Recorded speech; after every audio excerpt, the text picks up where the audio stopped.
Hello students, as you know, we have completed our first unit, that is reproduction. So from today we are going to start a new unit, that is second unit of your syllabus. So first chapter of second unit is principles of inheritance and variation. So let's start with the chapter number 5, principles of inheritance and variation. So students, inheritance या variations का क्या मतलब होता है, ये जब हमने basics पढ़े थे तो तब भी हमने डिस्कस किया था कि जेनेटिक्स है क्या। ठीक है, तो जेनेटिक्स के अंदर हमें दो चीज़ों को डील करना होता है, हेरिडिटी एंड वेरिएशन। हेरिडिटी क्या होता है कि पेरेंट से कुछ करेक्टर्स अपनी जो आने वाली जनरेशन है, ऑफ स्प्रिंग है, उनके अंदर पास होते हैं, transmission of character from parent to their offspring, उसको हम क्या बोलते हैं, हेरिडिटी। ठीक है, so what is heredity? The transfer of characters from parents to their offsprings is called heredity. ठीक है, क्लियर है। सेकंड है वेरिएशन। वेरिएशन क्या है? Is the difference among the offspring and with their parents. Simple सी बात है, simple सा एग्जाम्पल है, अगर आप अपने जो पेरेंट्स है, मम्मी पापा है, उनसे आप मैच करते हो स्लाइटली, या तो आप अपनी मम्मी से करोगे या आप पापा से करोगे। आपने देखा होगा जनरली कोई भी रिलेटिव आपके घर पे आता है तो पहले ही यही बात करता है कि ये तो बिल्कुल अपनी मम्मी पे गया है या ये तो अपने पापा पे गया है, ऐसा ही बोलते हैं ना। वो क्यों बोलते हैं? क्योंकि आपके अंदर कुछ करेक्टर या तो अपनी मदर से आए होंगे या आपके फादर से आए होंगे। ठीक है, तो आप अपने मदर या फादर से मैच करते हो, वो किसके कारण है? हेरिडिटी के कारण। ठीक है, कि हेरिडिटी क्या है? Transfer of character from parents to their offspring. ठीक है, लेकिन क्या आप अपने पेरेंट्स से बिल्कुल एग्जैक्ट मैच करते हो? एग्जैक्ट का मतलब है क्लोन, बिल्कुल आइडेंटिकल, कोई डिफरेंस ना हो आप में और आपके पेरेंट्स में, कोई ये बता ही ना पाए कि आप भाई ऑफस्प्रिंग हो और वो आपके पेरेंट्स है। नहीं होता ना ऐसा, आपके अंदर डिफरेंस है ना, आप डिफर करते हो ना, मीन्स आप वेरी करते हो अपने मदर और फादर से। ठीक है, वो क्या है? वो है वेरिएशन। दोनों चीजें सिंपली क्लियर है। हेरिडिटी क्या है कि पेरेंट से कुछ करेक्टर आने वाली जो जनरेशन है, जो ऑफस्प्रिंग है, उसके अंदर पास होते हैं, उसको बोलते हैं हेरिडिटी। एंड जो ऑफस्प्रिंग प्रोड्यूस होंगे उनके अंदर कुछ वेरिएशंस आती हैं, वो बिल्कुल एग्जैक्टली अपने पेरेंट्स से सेम नहीं होते, आइडेंटिकल नहीं होते, उस डिफरेंस को बोलते हैं वेरिएशन। ठीक है, और जेनेटिक्स क्या है? Genetics is the branch of life science that deals with the study of heredity and variations. ठीक है, तो जेनेटिक्स बायोलॉजी की, लाइफ साइंस की वो ब्रांच है जिसके अंदर हम हेरिडिटी और वेरिएशन को स्टडी करते हैं। ठीक है, क्लियर है। तो जेनेटिक्स क्लियर है। जेनेटिक्स के जो फादर है वो किनको बोला जाता है? Gregor John Mendel, G J Mendel. ठीक है, is known as the father of genetics. ठीक है, उनके बारे में भी डिटेल में स्टडी करेंगे, क्योंकि फादर है मीन्स उन्होंने बहुत ज़्यादा कंट्रीब्यूट किया है जेनेटिक्स की फील्ड में, बायोलॉजी को, तो इसलिए उनको ये इतना बड़ा जो क्रेडिट है वो मिला है। और अनफॉर्चुनेटली वो क्रेडिट उनको जब नहीं मिल पाया, जब वो जिंदा थे, उनके मरने के बाद उनको एक क्रेडिट दिया गया था। जब वो जिंदा थे, जब तो उनका वर्क जो था, जो जेनेटिक्स में उनका वर्क था, वो रिकॉग्नाइज ही नहीं किया गया, मीन्स उसको किसी ने सही नहीं माना। ठीक है, बाद में और साइंटिस्ट आए थे, उन्होंने उसको रीडिस्कवर किया था, किसके? जो मेंडल था उसके वर्क को रीडिस्कवर किया, तब जाके मेंडल को क्रेडिट मिला था जेनेटिक्स के अंदर। ठीक है, वो डिटेल में स्टडी करेंगे। ठीक है, क्लियर है। फिर है आपका हेरिडिटी एंड वेरिएशंस हो गया। अब बात करते हैं, थोड़ा पीछे चलते हैं। अब तो हमें पता है कि जेनेटिक्स ये है, हेरिडिटी ये है, वेरिएशंस ये है, तो लेकिन क्या कई हजार साल पहले की अगर हम बात करें तो उस टाइम तो जो ह्यूमन जो रेस थी उसको नहीं पता था कि वेरिएशंस क्या होती है, जेनेटिक्स क्या होती है। ठीक है, उसको लेके डिफरेंट डिफरेंट थ्योरी थी।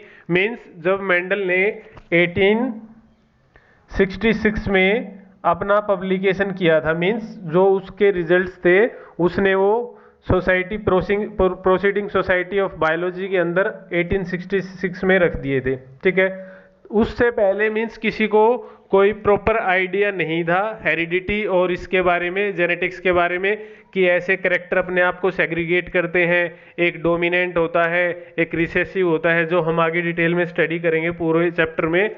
तो मीन्स उससे पहले किसी भी साइंटिस्ट को, किसी भी बायोलॉजिस्ट को कोई आइडिया नहीं था, सबकी अपनी अपनी थ्योरी थी, सब अपने अपने बेसिस पे बोलते रहे थे, ठीक है।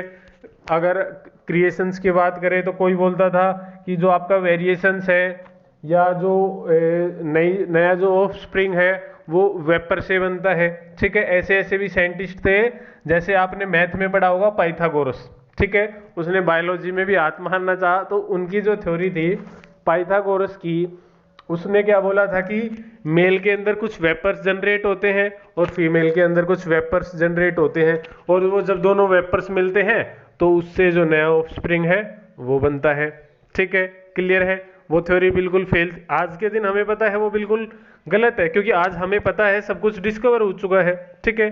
क्लियर है? और भी कई साइंटिस्ट आए थे, किसी ने बोला था कि जो मेल के अंदर न्यूक्लियस होता है उसके अंदर पहले से ही एक, जो उसको बोला था होमोन्यूक्लियस, ठीक है, कि एक मेल जैसी स्ट्रक्चर होती है, उसी से नया ऑफस्प्रिंग बनता है, वो भी थ्योरी गलत थी, ठीक है। फिर एक और साइंटिस्ट आए थे जिन्होंने थ्योरी दी थी पेनजेनेसिस की, ठीक है, पेंजिन थ्योरी भी बोलते हैं उनको। पेंजिन थ्योरी में क्या बोला था, उन्होंने ये बोला था कि हमारी बॉडी के अंदर मीन्स हैंड भी, मसल्स भी, जितनी भी सेल्स है वो कुछ ना कुछ कंट्रीब्यूट करती है नया ऑफस्प्रिंग बनाने में, ठीक है। उन्होंने उनको बोला था पेंजिन्स, कि हमारी पूरी बॉडी के अंदर पेंजिन्स बनती हैं और उनसे फिर ऑफस्प्रिंग बनता है, ठीक है। मीन्स जो हाथ होंगे उनके अंदर कुछ पेंजिन्स बनेंगे, उनसे हाथ बनेगा। फिर आपके जो दूसरा मीन्स कोई ऑर्गन है उसके अंदर कुछ पेंजिन्स होंगे तो उससे दूसरा हाथ बनेगा, ठीक है। क्लियर है? मीन्स उससे दूसरा ऑर्गन बनेगा। ये थ्योरी भी फेल हो गई थी, क्यों?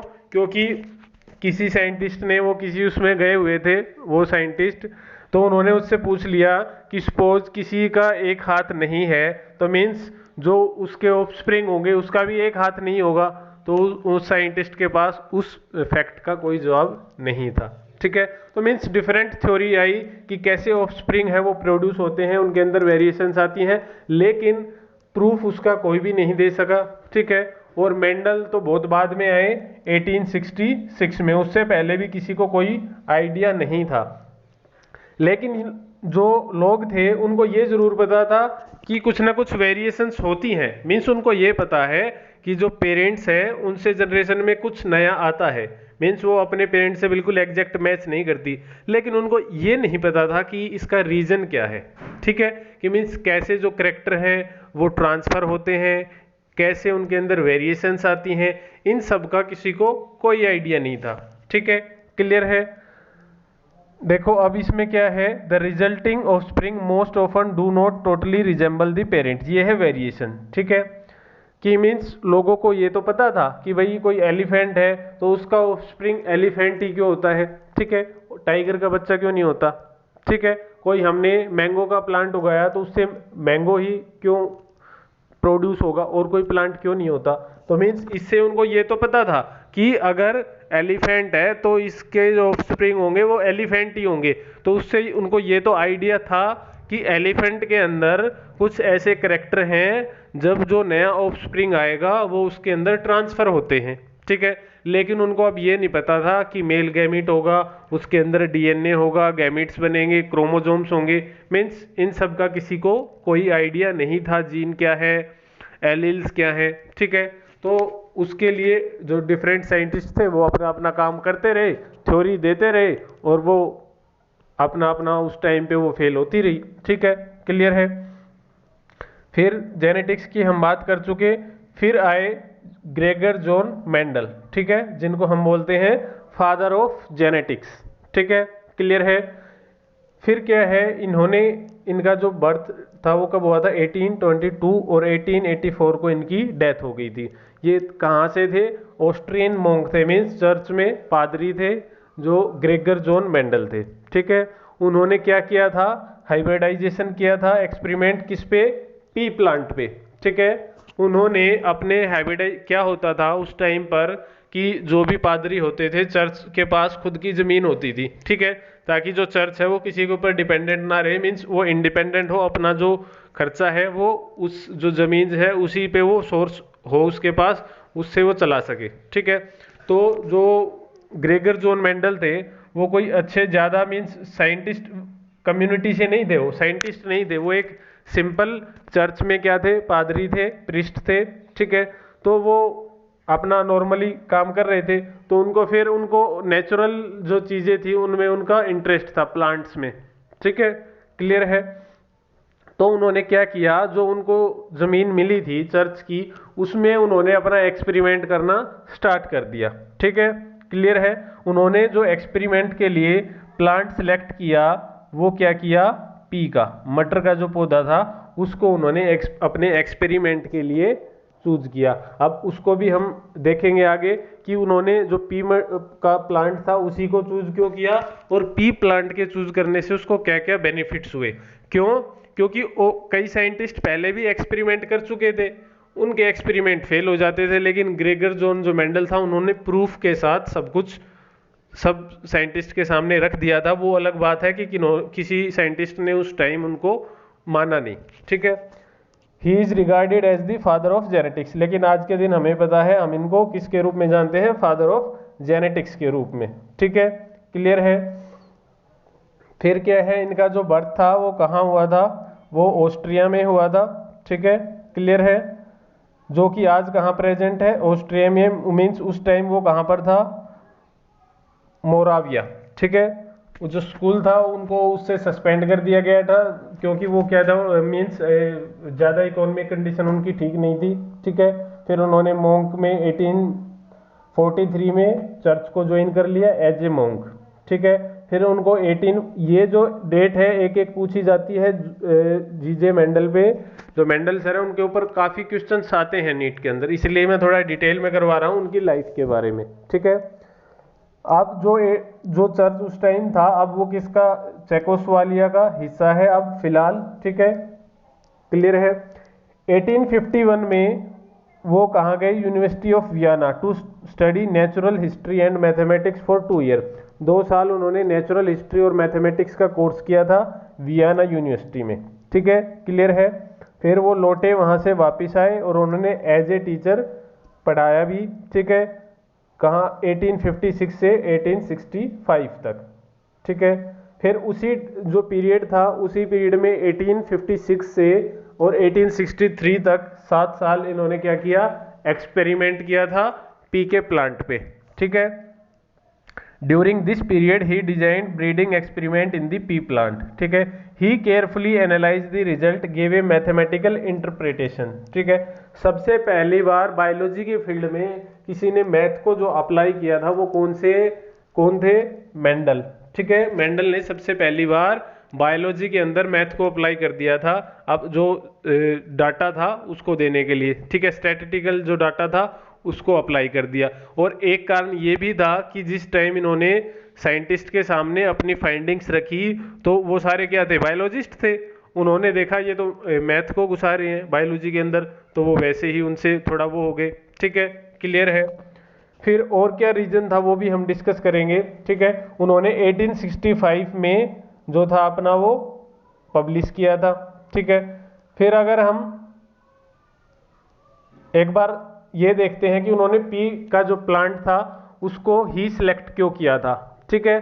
पी प्लांट के अंदर क्या था, एक तो उसकी जो लाइफ साइकिल थी पी प्लांट की वो छोटी थी, ठीक है, मीन्स वो एनुअल प्लांट है।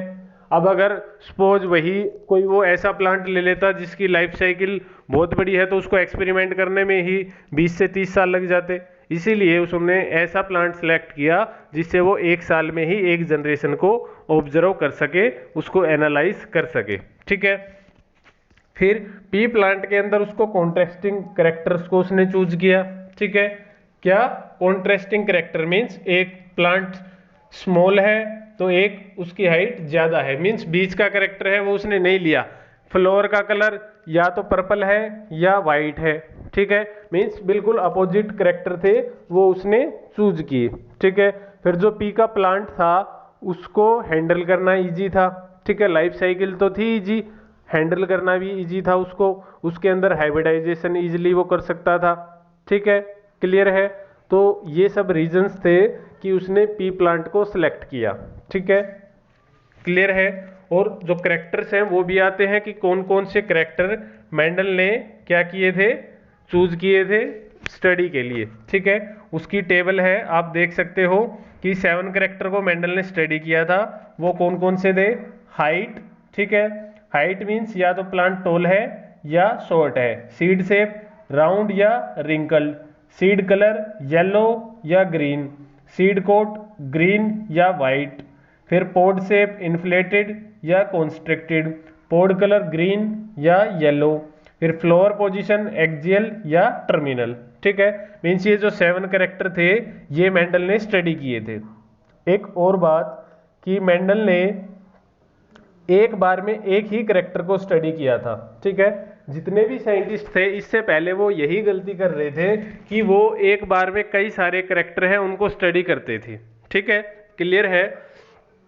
जिससे क्या होता था, बहुत सारे कॉम्बिनेशन बनते थे, बहुत सारे प्लांट्स का रिकॉर्ड रखना पड़ता था। लेकिन जो मेंडल ने क्या किया, एक बार में एक ही करेक्टर को स्टडी किया। मीन्स इस साल अगर उसने सीड का कलर लिया तो उसने सिर्फ सीड के कलर का ही डाटा नोट किया। मीन्स और जितने भी करेक्टर थे प्लांट के उसके ऊपर ध्यान नहीं दिया, ठीक है, जिससे वो एक्यूरेटली डाटा को एनालाइज कर पाया और उसको ऑब्जर्व करके इंटरप्रेट करके उसका रिजल्ट दे पाया, ठीक है। जबकि और जो बायोलॉजिस्ट थे वो क्या करते थे, एक बार में ही कई सारे करेक्टर को स्टडी करते थे, और कई सारे करेक्टर को स्टडी करेंगे तो उनसे परम्यूटेशन म्यूटेशन ज्यादा हो गए, मीन्स बहुत सारे कॉम्बिनेशन बन जाते थे जिनमें गलती के चांसेस ज्यादा थे। तो मेंडल ने क्या किया, ये सबसे उनका अच्छा काम था, या ये लगा लो स्मार्ट, उन्होंने स्मार्टली काम ये किया कि एक बार में एक करेक्टर को ही स्टडी किया, ठीक है, क्लियर है। तो ये उनकी सक्सेसफुल होने का रीजन था। एक तो ये हो गया, एक उन्होंने ऐसा प्लांट सेलेक्ट किया जिसकी लाइफ साइकिल छोटी थी। लाइफ साइकिल छोटी होने से क्या हुआ कि कम टाइम में इन्होंने कई जनरेशन तक प्लांट को स्टडी किया, ठीक है। और जो साइंटिस्ट थे वो क्या करते थे, एक ही जनरेशन स्टडी करते थे प्लांट की, ठीक है। मीन्स पेरेंट प्लांट है उससे ऑफस्प्रिंग हुए, मीन्स F1 जनरेशन आ गई, यहां तक करते थे। लेकिन मेंडल ने क्या किया, पेरेंट प्लांट लिया, उससे पेरेंट प्लांट से आई F1 जनरेशन, फिर F1 जनरेशन को फिर क्रॉस कराया उन्होंने, क्या बनाया, F2 जनरेशन, फिर F2 जनरेशन को क्रॉस कराया, फिर F3 जनरेशन। मीन्स कई जनरेशन तक उन्होंने प्लांट के एक ही करेक्टर को कई जनरेशन तक स्टडी किया ताकि एक्यूरेट डाटा है वो निकल के आ सके। एक बार में तो हो सकता है गलती हो, लेकिन उन्होंने कई जनरेशन तक जब देखा कि सेम पैटर्न आ रहा है करेक्टर्स का, तब उन्होंने सारा डाटा था वो इंटरप्रेट किया और उसका रिकॉर्ड बनाया, ठीक है। उन्होंने मैथमेटिक्स के रूल थे वो अप्लाई किए, रेशो निकाला, मीन्स सारा जो डाटा था वो एनालाइज किया और उसको रिकॉर्ड किया, ठीक है। तो ये रीजंस थे उसके सक्सेसफुल होने के, मेंडल के, ठीक है। जबकि जो और साइंटिस्ट थे उन्होंने इतना एक्यूरेटली जो हाइब्रिडाइजेशन था उसको परफॉर्म नहीं किया और कम जनरेशन्स को स्टडी किया, और एक बार में वो कई सारे करेक्टर्स को स्टडी करते थे, ठीक है, क्लियर है। होता क्या है फिर 1866 या 1865 में, डेट में कहीं ना कहीं आपको थोड़ा मिल जाएगा, उन्होंने अपना जो वर्क था वो पब्लिश कर दिया, ठीक है। लेकिन उस टाइम हुआ क्या कि उस टाइम एक बहुत बड़ी बहस चली हुई थी साइंटिस्ट कम्युनिटी में, ठीक है। वो बहस क्या थी कि उसी टाइम जो डार्विन थे, डार्विन अपनी सदी के सबसे बड़े साइंटिस्ट माने जाते हैं। अब हम बात कर चुके हैं, अब हम देखेंगे कि उसकी जो फाइंडिंग्स थी मेंडल की, उसको उस टाइम वो क्यों फेल हो गई, लोगों ने उसको क्यों नहीं माना, ठीक है, क्लियर है। तो उस टाइम क्या था, डार्विन ने एक बुक पब्लिश की थी, ओरिजिन ऑफ स्पीशीज। कौन सी बुक थी, ओरिजिन ऑफ स्पीशीज। तो डार्विन उस टाइम के एस्टेब्लिश्ड साइंटिस्ट थे, बायोलॉजिस्ट थे, नेचुरलिस्ट थे, ठीक है। मीन्स पूरी दुनिया उनको जानती थी। तो अब सीधी सी बात है, आप एक प्लेटफॉर्म है आपके पास, उससे मीन्स अगर आज के सिनेरियो की बात करें तो मीन्स कोई पॉलिटिशियन है, कोई एक्टर्स है, कोई साइंटिस्ट है बड़ा, अगर वो कोई बात बोलेगा तो उसकी बात सब सुनेंगे। अब जो मेंडल था वो क्या था, वो तो चर्च में क्या था, एक कॉमन मीन्स पादरी था, प्रीस्ट था, तो वो कोई बायोलॉजी के फील्ड से रिलेट ही नहीं करता था। मीन्स वो ना तो बायोलॉजिस्ट था, ना वो साइंटिस्ट था एस्टेब्लिश, ठीक है। तो इसीलिए डार्विन के ऊपर लोगों का ध्यान था, और उसी टाइम उनकी बुक पब्लिश हुई थी ओरिजिन ऑफ स्पीसीज। उसमें क्या बताया गया था कि जो हमारा इवोल्यूशन है, ह्यूमन का जो इवोल्यूशन है वो मंकी से हुआ है, ठीक है। किससे हुआ है? मंकी से। तो उस टाइम लोगों में बहस चली हुई थी। एक जो गुट था, एक जो ग्रुप था साइंटिस्ट का, वो डार्विन के साथ था, और ऑलमोस्ट सारे उसके अपोजिट थे। अपोजिट क्यों थे? क्योंकि बाइबल में ऐसा लिखा था कि जैसे आज हम हैं वैसे ही गॉड ने हमें बनाया है। मीन्स हमारा इवोल्यूशन नहीं हुआ।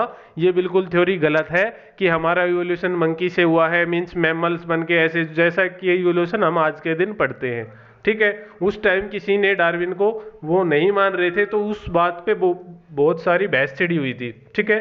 कि कई सारे लोग थे, उसके खिलाफ प्रोटेस्ट भी हुआ था डार्विन के खिलाफ। एक टीचर ने ये थ्योरी स्कूल में पढ़ा दी थी, तो टीचर के ऊपर केस भी हो गया था, ठीक है। तो ऐसे माहौल में जो मेंडल था उसने अपना जो पब्लिकेशन था, मीन्स जो आपका अपना डाटा था, वो साइंटिस्ट कम्युनिटी के सामने रखा। तो लोगों ने, एक तो ये बात हुई कि वो साइंटिस्ट की कम्युनिटी से नहीं था, ठीक है, किसी भी साइंटिस्ट कम्युनिटी को बिलोंग नहीं करता था, ठीक है, ना वो बायोलॉजी से बिलोंग करता था। फिर उसने मैथमेटिकल डाटा था उसको अप्लाई कर रखा था, तो उनको किसी ने ज़्यादा वेटेज नहीं दी, और वो जो उनका वर्क था वो आइडेंटिफाई नहीं हो पाया, ठीक है। 1866 में पब्लिश करने के बाद उनकी 1884 में डेथ हो जाती है, ठीक है। उनका जो वर्क था वो ऐसे का ऐसा रह गया। फिर क्या हुए, 3 साइंटिस्ट, उन्होंने क्या किया, इसी जो ये वर्क मेंडल ने किया था उसी को उन्होंने परफॉर्म किया। कौन कौन से थे? ह्यूगो डी वेराइज हॉलैंड से थे, ठीक है। ये उस टाइम वेल एस्टेब्लिश्ड क्या थे? बायोलॉजिस्ट। इन्होंने म्यूटेशन की थ्योरी भी दे रखी है, बाद में हम स्टडी भी करेंगे उसको, ठीक है। ह्यूगो डी वेराइज उस टाइम एस्टेब्लिश्ड थे। फ्रेंच कोरेंस जर्मनी से थे। Eric Tschermak in Austria. इन तीनों ने वही वर्क था, उसी मीन्स इन्होंने अपना अपने एक्सपेरिमेंट है वो परफॉर्म किए। फिर इन तीनों एक दिन मिले। इन्होंने क्या हुआ, इन्होंने अपना डाटा मैच किया, तो इनका डाटा था वो तीनों का एक जैसा निकला। फिर इन्होंने सोचा ऐसा तो नहीं हो सकता। फिर कहीं ना कहीं इनको कैसे करके जो मेंडल के जो वर्क था, जो पेपर्स थे, वो इनको मिले, ठीक है। फिर इन्होंने देखा कि हमने जो काम किया है वो तो ऑलरेडी जो जीजे मेंडल थे वो कर चुके हैं। तो फिर इन्होंने जो इंग्लैंड में जो कम्युनिटी थी साइंटिस्ट की, उन्होंने इंग्लैंड में जब वो चल रही थी, कॉन्फ्रेंस चल रही थी, तो उस टाइम उन्होंने अनाउंस किया कि ये जो हम वर्क अभी पब्लिश करने जा रहे हैं, इससे पहले जो साइंटिस्ट हैं वो ग्रेगर जॉन मेंडल, उस टाइम उनको बायोलॉजिस्ट का, साइंटिस्ट का नाम मिला था, ठीक है। जब ग्रेगर जॉन मेंडल मर गए, उनको उस टाइम तक तो खुद को भी ये नहीं पता था कि मैं साइंटिस्ट हूं या नहीं हूं, ठीक है। इतना बड़ा काम कर गए। मीन्स ये लगा लो बायोलॉजी की फील्ड में कई जो बड़ी बड़ी इन्वेंशंस हुई हैं, डिस्कवरीज हुई हैं, उनमें से एक है ये आपका मेंडलिज्म। जो लॉ है मेंडल ने दिए हैं वो। लेकिन जब वो मरे थे उस टाइम तक भी उनको ये नहीं था कि मैं साइंटिस्ट हूँ। नॉर्मली वो चर्च में का अपना संभालते रहे और वहीं उनकी डेथ हो गई, ठीक है। लेकिन इन तीनों साइंटिस्ट ने मिलकर जो मेंडल का वर्क था उसको रीडिस्कवर किया और उसको पब्लिश किया गया फिर मेंडल के नाम से, ठीक है। फिर उनको क्रेडिट मिला और उनको फादर ऑफ जेनेटिक्स आज के दिन हम मानते हैं, ठीक है। तो उनके जो वर्क था उसको रीडिस्कवर करने वाले कौन साइंटिस्ट थे? Hugo de Vries from Holland, French Correns in Germany and Erich Tschermak in Austria, ठीक है। क्लियर है? तो इन तीनों का नाम कई बार पूछा जाता है कि रीडिस्कवरी ऑफ मेंडलिज्म किसने किया था और कब किया था। तो इन 1900, ठीक है, जो 20th सेंचुरी की शुरुआत थी उसमें जो मेंडल का वर्क था उसको रीडिस्कवर किया गया था और उनको क्रेडिट दिया गया था, ठीक है। क्लियर है? ये ब्रूनो जो म्यूजियम है, ठीक है, मेंडल्स के नाम पे अब इनका लिखा गया है, मेंडल यूनिवर्सिटी ब्रूनो है, ठीक है। वो ये सब बाद में हुआ है, ठीक है। क्लियर है? ये कैरेक्टर्स थे, ये हम ऑलरेडी देख चुके हैं। नेक्स्ट लेक्चर में ये तो हमने सिर्फ किसके बारे में बात की? मेंडल के बारे में, और थोड़ा जनरल इंट्रोडक्शन जेनेटिक्स का। ये जरूरी है क्योंकि जब तक बेस क्लियर नहीं होगा कि हम पढ़ने क्या जा रहे हैं तो फिर बात नहीं बनेगी, ठीक है। तो आज हमने देखा कि जेनेटिक्स है क्या। It is the study of inheritance और हेरिडिटी और वेरिएशंस मीन्स इसमें हम क्या पढ़ेंगे कि कैसे जो कैरेक्टर है पेरेंट से जनरेशन न्यू जनरेशन में जाते हैं और क्या क्या कैसे उनके अंदर वेरिएशन आती हैं, ठीक है, वो पूरा जेनेटिक्स की स्टडी है, ठीक है। क्लियर है? फादर ऑफ जेनेटिक्स मेंडल क्यों बोलते हैं वो भी हमें क्लियर हो गया, कोई डाउट नहीं, ठीक है। तो in next lecture we will start with the basics of terminology, ठीक है। कई सारी टर्मिनोलॉजी जो हम आगे चैप्टर में यूज करेंगे बार बार, उसको हम चैप्टर के स्टार्टिंग में एक बार देख लेंगे ताकि बार बार हमें दिक्कत ना आए, ठीक है। So thank you for listening me, take care, bye bye.